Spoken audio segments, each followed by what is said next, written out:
Hello, everyone. I would like to welcome you all to the closing ceremony of International Switch Energy Case Competition, which is organized by Switch Energy Alliance and supported by the Hildebrand Department of Petroleum and Geosystems Engineering at University of Texas at Austin, USA. And I am Sayyid Talha Tirmizi, and I will be your host for today. So, I would like to start today's event by welcoming Dr. Scott Tinker, the founder and chairman of Switch Energy Alliance.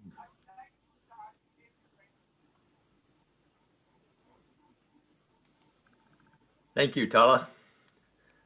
Well, congratulations, teams. You did it. I bet it seems like a crazy few weeks to you, but think about all that you've learned, the friendships you've made, the international reach that you've had. It's phenomenal to me. When I think of 37 countries across all 6 inhabited continents and over 250 teams from universities around the world, some working in teams from different countries together using the power of the internet and these tools that we have like Zoom. It's really amazing to me. And I'm very proud of you for what you've done and what you've accomplished. I want to thank Bill Hayes and his whole team who have helped make this possible. And certainly the judges and mentors. We have over 200 volunteer professional mentors and judges who will start their work soon. It's really amazing. And I want to note some things that we've heard, and you may not be familiar with all of these, but you've overcome so many hurdles in the last couple of weeks. We had a team, of course, that I'll talk about in a minute. I want to read a letter from a team from Nigeria, but energy poverty has really actually affected you and your ability to work on this competition. Intermittent electricity for some of you and the internet access. We lost one team because of the conflict between Armenia and Azerbaijan. And these students were working so hard under these circumstances, but they just couldn't continue to compete. We lost teams from New Orleans. We're still hoping they can get finished, but a hurricane hit, Hurricane Zeta, lost power for days, showing how dependent we all are on energy. Some of our mentors and judges face similar kinds of things. There was a judge from Lebanon whose university was damaged by an explosion in August, but is still here, volunteering time and helping to mentor and judge this competition. I want to read a letter to you. It says, "Good day, sir, to Bill Hayes. Dear Bill Hayes, I hope this email finds you well. It's with deep pain and sadness I write to request that my team, with a certain number, pull out of this great initiative. We've started brainstorming on energy solutions since last week. We've met our mentor who has been supportive and brilliant in ideas, but we cannot continue due to persistent violence and insecurity in our home country. Youth took to the streets last week to protest peacefully against police brutality, and a division of the police called the Special Anti-Robbery Squad protest against that. I have close friends who have experienced the violation of human rights and great oppression by this unit. It became unbearable for us, and we had to take to the streets to demand a change in peaceful protests. But we were met with more violence and arms fired at peaceful protesters. Each member of the team has been impacted by these happenings. Yesterday was the darkest day. The military opened live ammunition. Many were killed. Some innocent met their death due to sporadic shootings. We cannot bear the psychological and emotional trauma on this project to focus on this project. We're in a state where our safety is not guaranteed, and bullets are flying into homes and killing people. And there's been a curfew imposed. We appreciate all that you've done. We hope that we can participate in the future and appreciate your support. We need to make the world aware of this. We're devastated and helpless. People meant to protect us are trying to kill us." I wanted to share that with you because energy poverty is directly sitting beneath some of these great challenges. The benefits of energy, the ability to build an economy and develop systems that are meant to safeguard and protect, that are secure, the infrastructure to make things stable and reliable, and all underpinned by energy. And that's why the case competition you're working on is so important. The three countries you've chosen from that are suffering in ways like this on a daily basis matters so much. We can change this. You can change this. You know, old guys like me, we're working on it, but it's up to you. It's up to you and your generation to get creative, to get passionate, to truly look at all the different aspects of the great challenge. It's not simple. It's not black and white. You'll be told you can just turn this on and turn this off, and you now know that's not the case. You have to work with the government. You have to work with the energy resources. You have to work with the systems that are in place and figure out creative ways. But you will do this. And that's why I'm so proud of what you've accomplished and what you've done. So you can rest now. The judging is going to begin. And I want to say to each one of you that it doesn't matter if you make it into the final 25 teams. You've already won. You've already done something that you've probably never thought you'd do. And you've already developed friendships and relationships, and certainly a relationship with Switch and the Hildebrand department and others across the world that will be lifelong. For those who do make it to the final 25, good luck. It will be impressive because I know there's a lot of people that have done some really remarkable things. And then we'll have our final 5 from there. So again, judges, thank you for all the work you're about to do. And Bill and Tala, I will turn it back over to you, but I really want to thank your team for this remarkable event. Take care with energy. I'm signing off. Thank you so much, sir, for a very stimulating message. It always leaves us very motivated and inspired. And this year, the Switch Energy Alliance had the ambition to tackle the global challenge of energy poverty by enabling the students around the world to ideate solutions through participating in this case competition. So today, we have the opportunity to listen to the student stories on how energy poverty impacted their lives and discuss the role of students that they can play in eradicating energy poverty across each continent. So at this point, we would like to provide each of our student panelists an opportunity to hear their perspective on students' role in eradicating the energy poverty. So I will start with the first student panelist joining us.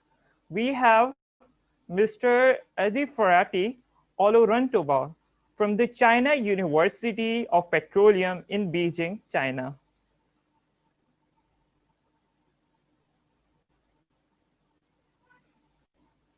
Thank you for having me on this panel. Um, I'm from China University of Petroleum, Beijing. I'm actually doing my PhD in power engineering. I did my master's degree at University of Leeds in the UK, where I study energy and environment. And I'm actually from Africa, from Nigeria. And I'll be speaking with respect to African region in terms of energy poverty and also zeroing in the area of Democratic Republic of Congo, which has been a case study.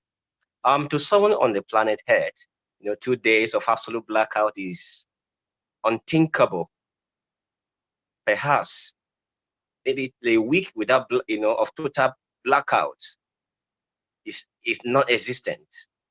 But to someone else in some part of Africa, 2 days of power in a month is a miracle.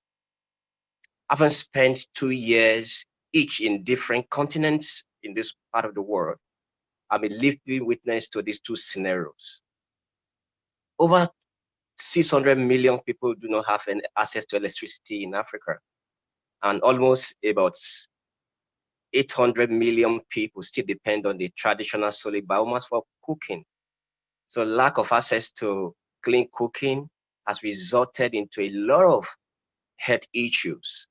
So many people have issues with their eyes. So many people have issues with their lungs. So many people have issues that, that paralyze even their ability to work.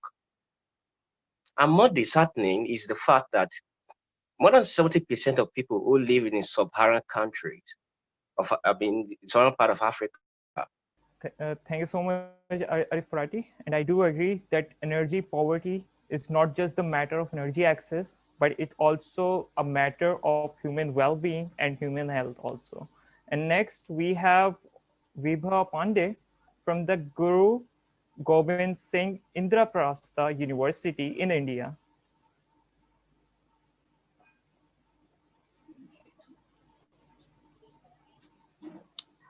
A very good morning to everyone present here. I am Vibha Pandey, a sophomore year student pursuing my Bachelor's of Technology in Biochemical Engineering from University School of Chemical Technology, Guru Gobind Singh Indraprastha University, Delhi, India. Well, I hope all of you are safe and sound in this incredibly difficult times of COVID-19. Firstly, I would like to thank the organizers of this switch case competition for providing me such a big opportunity to present my views on the topic of the role of youth in eradicating energy poverty.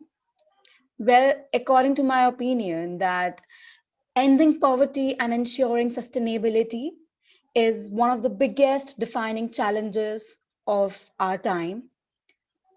Energy is the center of both. And talking about the youth, 1.8 billion, in fact, more than that, of the population is aged between 10 to 24, which is more than one quarter of humanity. Well, we really need to think forward to provide youth with an idea to use all the potential energy sources to generate electricity, energy for, as mentioned before, for the cooking things, etc., in order to reduce the carbon emissions and a sustainable future for future generations.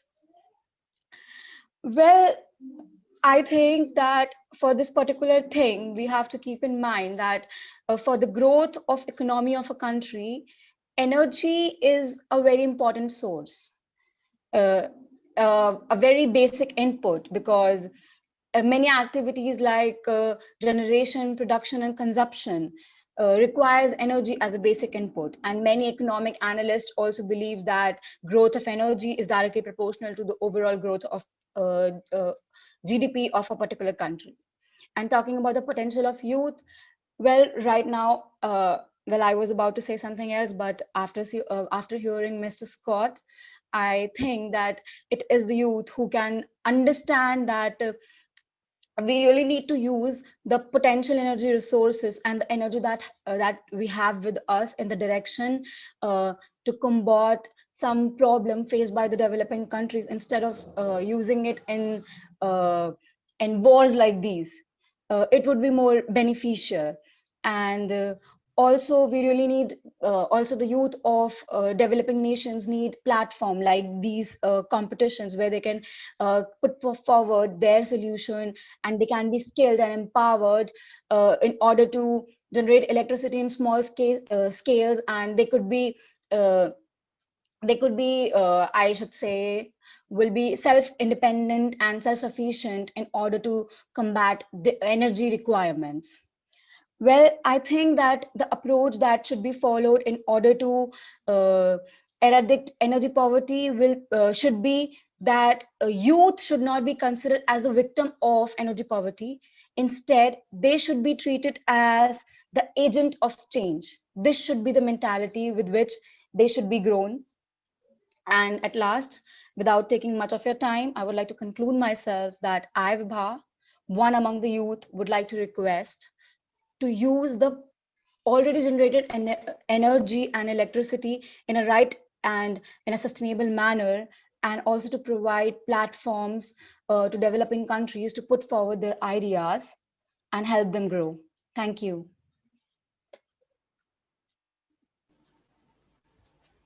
That's a very strong message, Vibha. And I do agree, youth has a lot of potential and they should be provided such opportunities so that they could really be a change maker. And next we are joined with Nayan Raj Mondial from the Tribhuvan University in Nepal. Thank you, Mr. Tala. I am Nayan Raj from Tribhuvan University, Kathmandu, Nepal.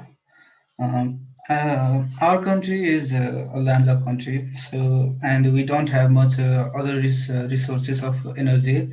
We are, however, dependent upon hydroelectricity produced in our country. And before 4 years ago, we suffered for a decade with power blockade and power outage. And that was a very difficult time for us and the people of my country. Uh, but 4 years ago, about 4 years ago, the government came with a plan, and they cut off the power. They cut off the power that was being sent to highly power consuming industrial areas, and they developed and they distributed the energy to local people. Still today, we do rely on petroleum products for transportation, but I think youth has a lot to do in this case. Youth have great power in their hand. Leading. They are leading student unions from politics to and doing social works in communities, and youth are the pillars on which nations are built. Youth today's will be a path builder for tomorrow. With increased advancement in science and technology, I think it is a duty of all of us to think about today and work for tomorrow. We need to consume the natural resources, but we also need to save the environment. And I think we have the potential to do that, as we have worked in this energy case for almost 2 weeks. And I think with working together and working with great detailed plans, we can make a difference to the world. That's how what I would like to say for now. Thank you.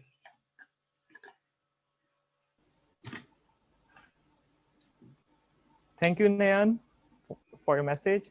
And it's really a great pleasure to have you all with us today in this event.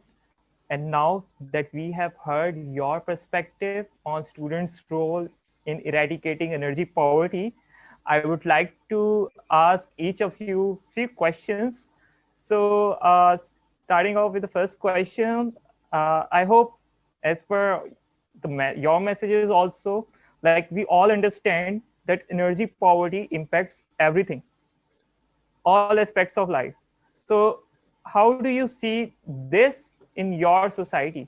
So starting off first with uh, Mr. Adi Farati. So how do you see this? Yeah, thank you so much for that, Taha. The energy poverty, especially in my area, is very, very real in terms of the adverse effect. And the adverse effect is in terms of people who don't have access to cutting-edge facilities to drive their education forward. And when literacy is in vogue, technology also will be backward. And that is why we have a lot of technological underdevelopment in Africa. And besides, you see a lot of children who have ability to think, but they don't have their facility, that can even hit their thinking into productivity. And that has hindered them from. We have a lot of bright minds, but because they don't have access to, electricity, some of them can have access to, to read current materials or to update their knowledge. Even a lot of all the researchers we have in different institutions, a lot of them can carry out research. Why do we have today that most of the journals don't have Africans as one of the top most cited countries because of energy? Many of them can even, don't have access. Their equipment can't even operate. Some of them don't have all these facilities. When we go back to the health sector, like I said before now, you see that a lot of women are dying at the hospitals. And I've witnessed a lot where women die because, maybe during surgery, and there was blackout and the surgery couldn't be completed and such a person will just die. We have cases like that every day. So we have a lot of, what about the water system?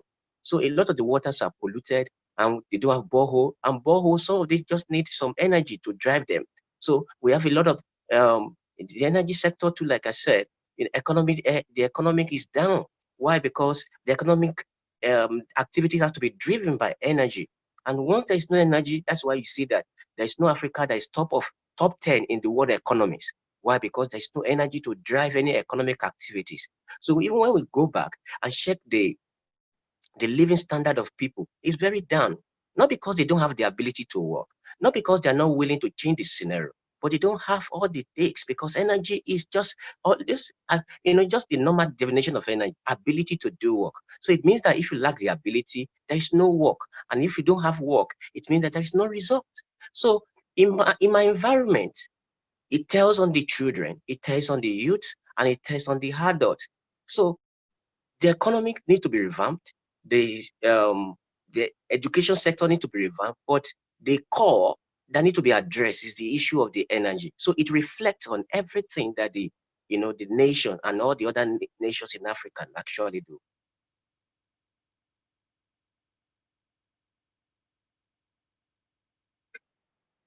Sorry, you are muted. That's indeed a very meaningful message, Adifurati, and I do agree that energy drives everything. Social inequality, uh, blackouts, and even feminine and everything. And it's like all the different problems. Energy poverty is the solution, is the issue that needs to be solved. So coming over to Vibha, so how do you see this? Like how much is the your society affected by the issue of energy poverty? As I have read in many articles that a lot of like there's a lot of energy poverty issues in rural areas as compared to the urban areas. So how do you view this whole thing in India, in your own society? Well, talking about India, I have seen this. Maybe this wasn't a focus some 7 months ago when we were in lockdown and on everything like online classes happened and all. The students belonging to rural areas have always complained about the electricity issues and the internet problem in their areas. I believe that the problem is that the framing policies of government, that the policies that has been framed for the development of rural areas emphasizes on uh, giving them fundings and in building the infrastructure. But the problem I believe is that just infrastructure is not the problem. The thing is that the people over there in the rural area do not have that much awareness about things. That, for example, I would like to suggest a very simple example, which is let's talk about biofuels and biogas plants. In urban areas we know about that, but for example in my city in Delhi, agriculture and livestock is not a very common profession in metropolitan cities like Delhi. But we, the youth and the children, knows about it very much well. But when we go to rural areas, they do not have that much knowledge about it. But they can have very much profits with the installation of such things. Instead, they're waiting for hydropower and the normal fossil fuel generation electricity in their area. They just lack the information of such things. So I believe that energy poverty is not a concept of giving or providing funding of millions of dollars or billions of dollars in a particular area to combat such energy problems. Instead, the implementation can be done on the small scale itself. If the people there would be aware about such things and such areas on a more trustable manner, then they would be able to access energy, and such solutions can help in overcoming uh, the economy and the development problems slowly.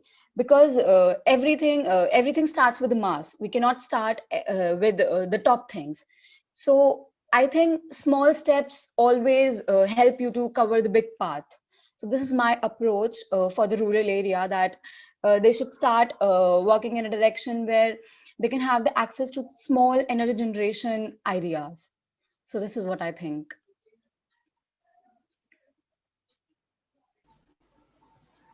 Thank you, Vibha, and I really like your idea that small steps lead to bigger approaches, indeed. And uh, and Mr. Nayan, how do you see energy poverty impact in your society? How is it impacted by this issue? Well, well, I have already told that before 4 years, 4 years ago, we suffered a decade-long blackout for about 18 hours a day.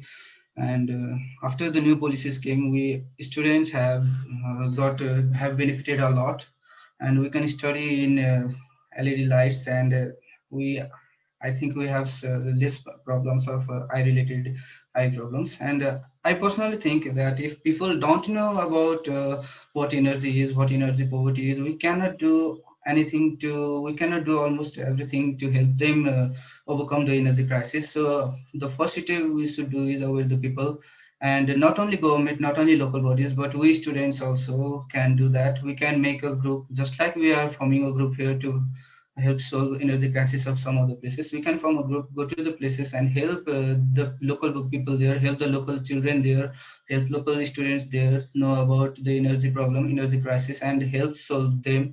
And different methods can be approached, different methodologies can be acquired, and we can help solve energy crisis.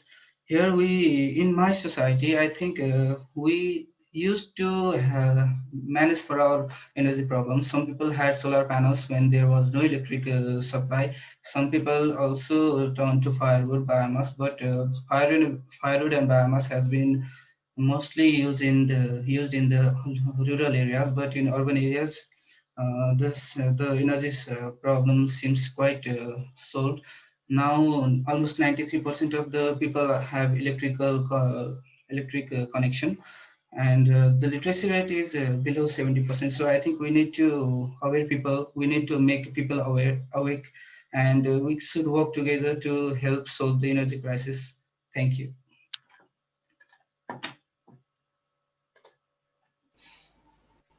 Thank you so much, Mr. Nayan, for your message.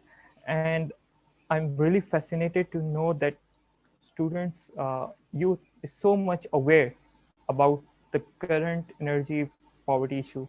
So, as we all know, that UN Secretary General, former Secretary General Ban Ki-moon, had launched the Sustainable Energy for All initiative to bring the power to entire world by 2030. That means that the people, that those born today should have energy access by the time they reach the adulthood. So hence, it's very important to include youth in the energy access efforts in order for this goal to be reached. So what opportunities does the youth see in their own communities by which they can better engage the youth in bringing power to their communities, or how can we ourselves create opportunities for the youth? So starting off first with Mr. Mr. Adib Farati. So what are your views on this? Okay, thank you so much. In addition to seeing energy access increase by 2030, I think is very, very visible if we have proactive measures put in place. And it is obvious that the part of the world which has been long neglected, which Africa, it looks very, very shaky in in achieving that because of the current scenario.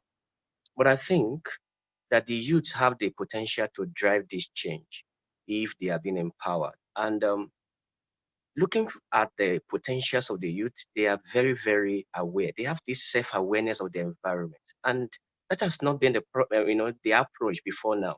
People have always, depends on international interventions, and the international interventions sometimes have relatively low understanding of the realities in these local environments. That is why sometimes when money is being pumped into these countries, little result is being gotten. Not because, the money is not good or not enough to get the right thing, but because the reality in the discrete environment has not been really attacked. So many times there is lack of strategic involvement of the youth. Some of the drivers of these projects that are being funded internationally are people that don't have direct relationship, to the environment where the project are executed. And sometimes, even when they are being executed, they are not being, the youth or the indigenes are not involved And as a result, such project does not last long. And for us to achieve this target of 2030, the youth, number one, a lot of them, they have high potentials in terms of mechanical strength. Some of them are fabricators. So if these people are engaged, they can tap into maybe the fundings made available for renewable projects. And with their skills in local fabrications, they can develop the needed mini projects that can provide household energy. Let's take, for instance, the issues of biodigesters. Some countries are using biodigesters to generate electricity for cooking. So, and some youth can develop that. So let's take, for instance, also the a micro wind turbine. Micro wind turbine, it doesn't cost a lot, but these youth can man this project because it's the environment. They can relate with the problem. But when an outsider just go, we want to install a project, they installed it, but lack of maintenance, lack of adequate support. And before you know, they see it as a threat. You see it as a means to even explore, exploit people who are coming. But if it's a project manned by these people, they will ensure the sustainability of it. So if the youth are engaged, number one, in the design, number two, in the governing, and in the maintenance of the project, you could see that even the 10 years, the project will still last because they see it as an household project, as a communal project, not a government project. So two, it must come from the policy aspect because a lot of youths, just like Tinker said, currently in Nigeria, the youth does not have any, 1% trust in the government. They believe that the government is the enemy. So if the government can build trust, it's very, very necessary until the government is able to build trust that whatsoever we are doing is not just to feather someone's net, but to ensure that the country is developed. So when the youth now secure the trust of the government that whatever is being done is not just to vain them, then it's obvious that such thing will last. So they need to build trust with the youth, and youth must build trust in them. And thirdly, there are a lot of resources that these countries are not exploring. Take, for instance, biomass in Africa is one of the largest in the world. And for us to develop biomass, I've been to UK and I saw how people develop, gasifiers. And I said to myself, can't this be done in Africa? Because we have more than this. As a matter of fact, UK have to import biomass from US, import from Germany to run their to run their incinerator, to run some of these their gasifiers. These are things that they don't need any outsourcing if it's being done in Africa. So it means that the youth can they can invest by being supplier in the supply chain. By the time you engage the youth in the supply chain, the sustainability of the project will last. And by the time you give them enough fund to start up, maybe you commit. So, because I just feel that if we have sometimes if an organization want to run a project in Africa, don't just go there and just run the project. Get some youths, maybe train them, maybe call them. I want to organize a volunteer. Maybe after like 6 months, after volunteering for 6 months, and you see their potential. Oh, I have a project in Africa. Will you be ready to get involved? Such person will undo it excellently than an expert who is coming from abroad to run it because they are well aware and they are well talented. So, and lastly, to have this, to get the energy access, into great shape in Africa. If the youth is neglected, there is no how this is going to happen. Take, for instance, we have issues, there was a protest in Africa, in Nigeria, whereby some of our colleagues couldn't even submit. The whole nation was brought to a stew, even when the government said, no, economy must go on. The economy never went on. Everything was granted. So it means that once the youth are made the cardinal, the cardinal driver, everything will work. And for you to get that done, fund them, train them, educate them, and get them involved at every stage of the energy project, and that will drive energy, development in Africa rapidly. Thank you. Tala, can I say something? Sure. I really appreciate with what Adafariti just said. I so much appreciate it. And also Nina, who was speaking about acting locally and starting with something that you can accomplish. We think big, but we have to come and do something that we can accomplish. And when we were filming Switch On to bring awareness of these different challenges to the world, we saw this happening time and again.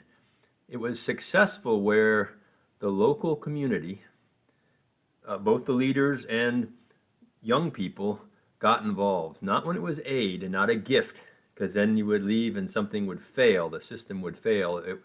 So you saw in the film, pretty subtle, but in Nepal, for example, selling induction cooktops. This was a new business. And the woman was selling those and investing back in her family and her community. In Kibra, outside of Nairobi, in the slum there, when they brought first electricity and lights, it made the streets more safe at night. And so markets stayed open longer, and the kids could go to school and feel safe, and lights in the school. So this was new business. It was a growing small economy. In Gunchukwa, where we brought our first solar in mud huts and thatch roofs to the Arhuaco people there on the Venezuelan border. One of the things we installed, Bill was there, was a refrigerator and a freezer, and they're selling popsicles now. And they're selling popsicles as a new business to save money to replace the battery when that battery wears out on their solar system. Brand new opportunity. So it's so powerful what Adafarati just said about the young people in the community engaged at all steps, because then it will be lasting. And thank you. I really appreciate that. Thank you so much for acknowledging that. Mm-hmm. Thank you, Dr. Scott Tinker, and thank you, Adi Farati, for very insightful conversation. And Ms. Webb, what do you feel? What opportunities are there? Do you see that can engage youth in India, or how can the youth create those opportunities there?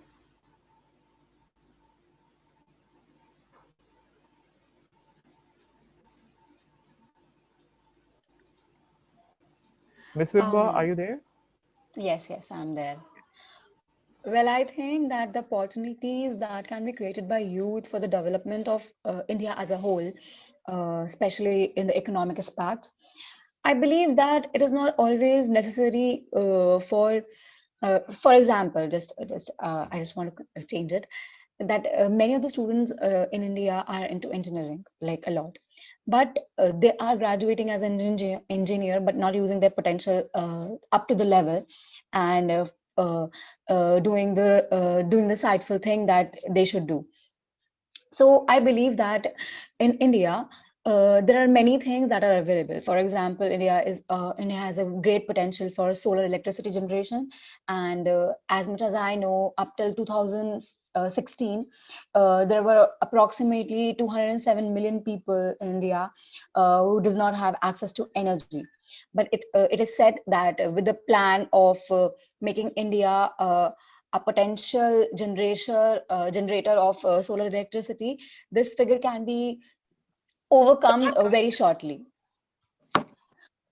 So I believe that a country like India, and for example, country in the sub-Saharan Africa, they should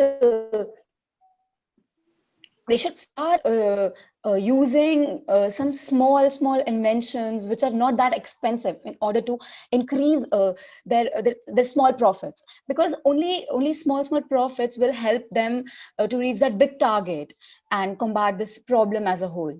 Because I believe that for example, I just want to take a small example, that is a transportation is a big issue in the production of food and dairy, and wherever the country's occupation is livestock and agriculture as a main occupation. So what they can do is they can start using little solar bikes, and in India we call them e-rickshaws. That is not that expensive. We would say that in Indian money it would cost around 40 to 50,000 rupees, and in dollars it would be approximately $750 for one thing. So that can help them to generate big profits, because of course the price of fossil fuels and etc. Thing is high. So what they can do is they should not wait for big project ideas. Instead, start looking for small little innovative ideas that can help them to generate profits at a smaller scale, and then look for the big one. As I suggested, that smaller steps will help them to cover their path for a long way. And as suggested by sir right now, that it will help in the help to grow small micro enterprises in the country, which will help them again in building their economy stronger. So this is the whole idea, that the country's youth should look forward in generating these small and effective innovative ideas that can help uh, to grow country with smaller input and maximum outputs. Because if somebody has the access to solar plant, but they only knows how to use that solar plant with the electricity generation for things like crafter and irrigation pump and etc things. But again, they have a problem with the transporting thing that can be overcome by that small solution. So this is what I think, that it should be one step and multiple goals. That's it. Thank you.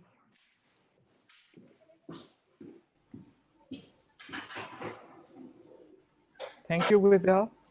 And uh, and Nayan, how do you see, what opportunities does the youth have in Nepal?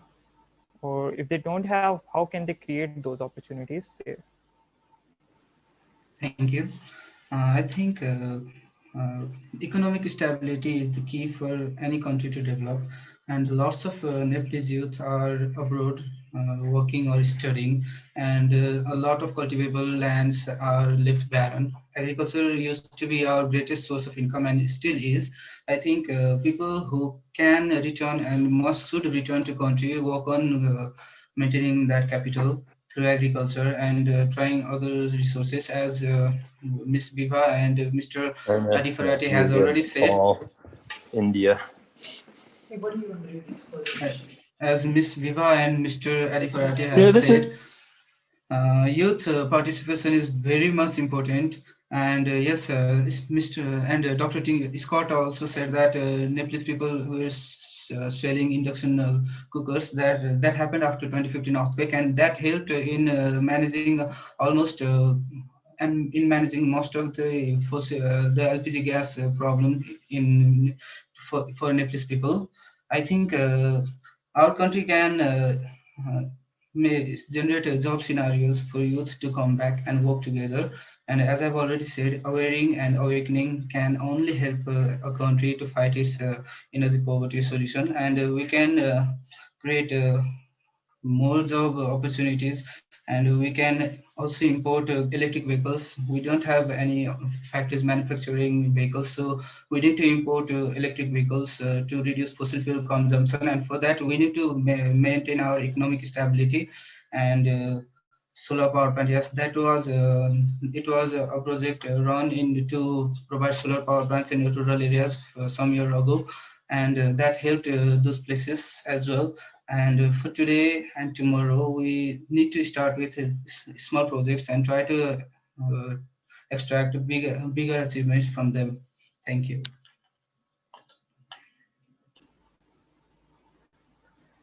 Nayan, your message had a lot of ideas, and thank you. And now I would like to give each of the student panelists an opportunity to make a short concluding remark on the message you would like to conclude this talk. So I would like to invite Mr. Adif Farati first. Thank you so much. I really appreciate the opportunity to be part of this well-informed panel. Like I said, energy poverty in Africa needs urgent address, and there is no better time to address it than now. And we need collaborative effort. And the effort is not just going to be limited to the government of the discrete countries in Africa, but the government must ensure that the youths are being carried along and they are made as the integral part of every development. And the nations actually still need the support of international communities. We need the interventions of different stakeholders, and to do that, they must ensure that the youth are their, direct contact in terms of people that will be involved in the executions of this project. And say, for instance, in Nigeria, some times ago, people advertised that biomass is the next big deal. And immediately, a lot of youth went into the farm and started cultivating Jatrophococcus because they feel that that will be able to drive the biomass, market. But all of a sudden, there was no market for it. Many of these youth lost interest because there was no support, and most of their harvests were wasted. So they need to see a viable system that they can trust, that the government will live up to its responsibilities, and the international community also will give them the right tools, will give them the right access. And I'm very, very sure that developing database, the youth have the potential to do that. A lot of them are already into IT world, and they can man that aspect in terms of developing, a system where we can have the mapping of all the resources which can generate electricity, which can generate clean cooking fuel.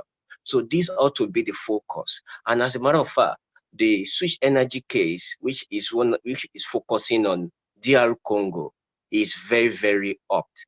Is very, very apt, and I strongly believe that the policies that will emanate from this debate and this competition can help drive the country energy system. And lastly, I want to see international community coming to Africa and negotiating and also collaborating with the youth to ensure that the reality of 2030 energy security is fulfilled. I strongly believe that energy access in Africa can get to 70% by 2030. And I strongly believe that by 2040, energy poverty can be a thing of the past in Africa if this collaborative effort is appreciated. Thank you.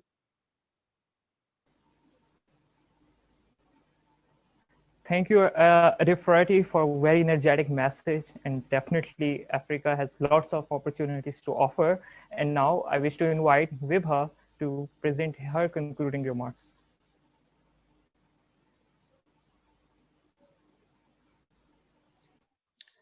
First of all, I am very thankful to each one of you for obliging me with this big opportunity, as I have just started my professional studies, just a pass out from school and a year ago.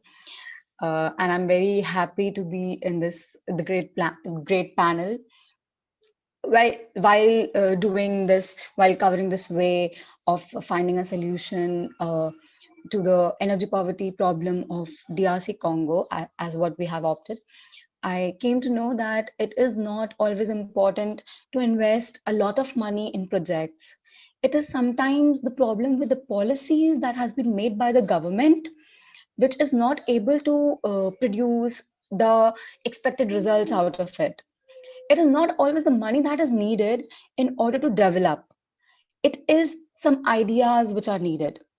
For example, what approach and what I found out was that that we can start with generating electricity on a small scale and use the financial profits in helping that country to grow with the schemes of digitalization, etc. Because what I got to know, and what I have researched, that cash flow is also one of the reason I believe that the country is not able to grow.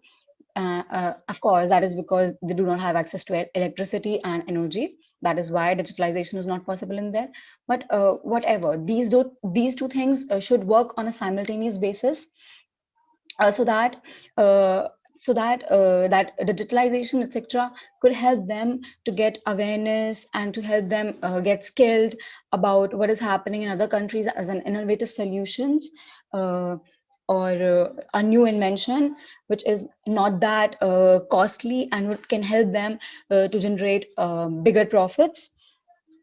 So this is what I thought was that the country like Congo, and I would say that country like India, which is also a developing nation for now, should start working on approaches like this, that can help them in various ways, not just energy, but I think in energy, economy, and corruption, everything should work. Everything should be combated in just one step with some innovative plans, and all the available funds should be used in such a direction that can overcome the problem of energy, provide them empowerment, development, education, health sector, and things like this. So this is what our approach was, that to include all the necessary factors that are important in the development of country while finding a solution for a developing nation in order to combat energy poverty. Thank you.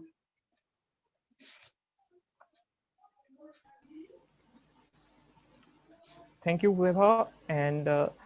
Uh, and now I would like to invite Nayan for the closing remarks.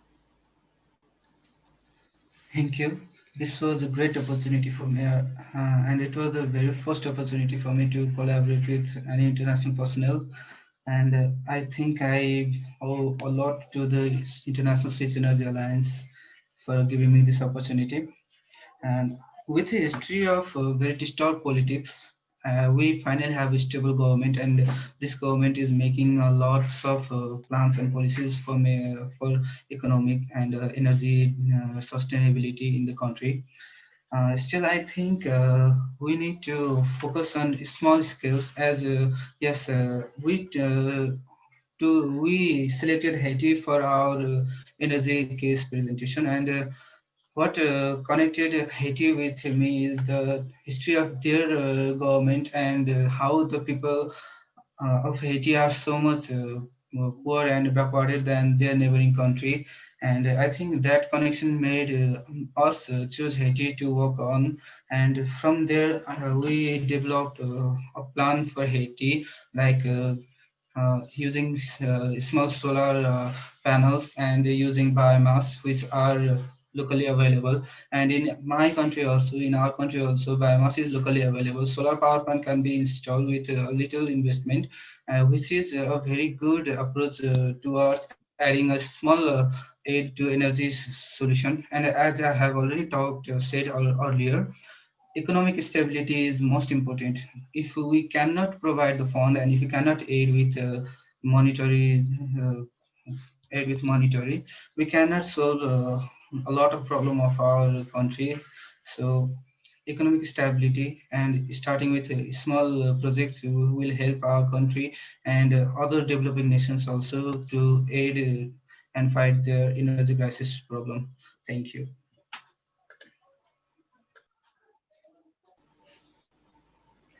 Thank you so much, Nayan. And thanks a lot, all the student panelists, Nayan, Abhiha, and Abhidrafati. Thank you so much for your time and dedication for the closing ceremony of International Switch Energy Case Competition. And I hope that the audience feel better informed from this conversation about the youth's potential in eradicating energy poverty issue. So energy poverty is no doubt a very huge challenge for us. There are countless stories on the suffering of families due to lack or inadequate energy access. There are families who don't have enough money to buy expensive energy efficient appliances. Millions facing energy cutoff due to non-payment of energy bills, which are hovering way above their heads. Higher energy bills means high energy bills means sacrificing other expenses. Children going to school without substantial breakfast, or families forget their holidays, or even medical expenses. Energy poverty impacts also the well-being and health of human beings. So with international switch energy case competition, we have envisioned to tackle energy poverty by contributing to energy literacy and inspiring the most cost-aware generation in the human history, so that no more families have to suffer through the cold nights or scorching hot summer without energy access. So with this message, I would like to pass on the event to my fellow interns, Preston and Philip, to present their closing remarks and also conclude this event. Thank you. Thanks, Talha. Yeah, we knew this would not be an easy project for all y'all. So coming up with a plan to essentially end energy poverty for an entire country in just under 3 weeks, it's definitely not easy, but we were pleasantly surprised by the number of teams that registered, worked, and followed through with their commitment. So it's just a quick aside. This was, of course, the first time that Switch Energy Alliance has put on a case competition of this magnitude. So for the last 4 months, Bill, Philip, Talha, and I, and the others at Switch Energy Alliance have been working behind the scenes to plan for every last detail of this competition to ensure that everything would run smoothly. But one thing that we didn't anticipate, however, was that over 900 students would register for this event. So I want to take this opportunity to thank all the participants for all your enthusiasm in making this world a better, more energy secure place, and to congratulate you all on a job well done and completing your proposal. So I also want to thank all the 240 mentors and judges who volunteered their time to make this competition a success. This would not have been possible without y'all's support and insight.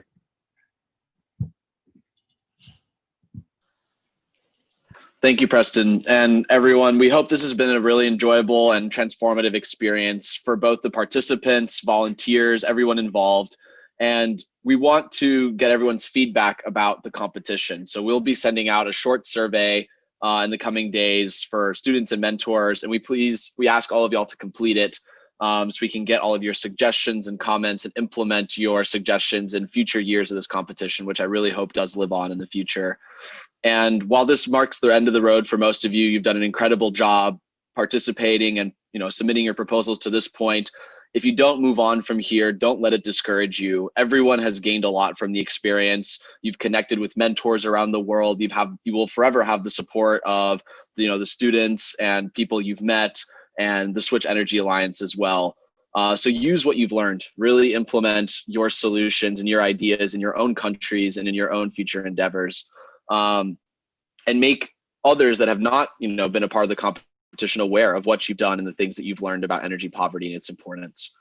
So for those of you who do make it to the semifinalist round, you'll be notified via email on November 5th. And from there, the 5 finalists will be notified on November 10th. And the live finals will take place on Saturday, November 14th. And we encourage everyone to come out and watch the finals live on the Switch Energy Alliance Facebook page and really celebrate our winners and see the incredible solutions they've come up with. Once again, thank you everyone for your active engagement and support throughout the entirety of this case competition from start to finish. We've all been blown away by all that you've done. We wish you all the best, and we can't wait to see all that you'll accomplish, as we know you will for sure. Thank you, everyone.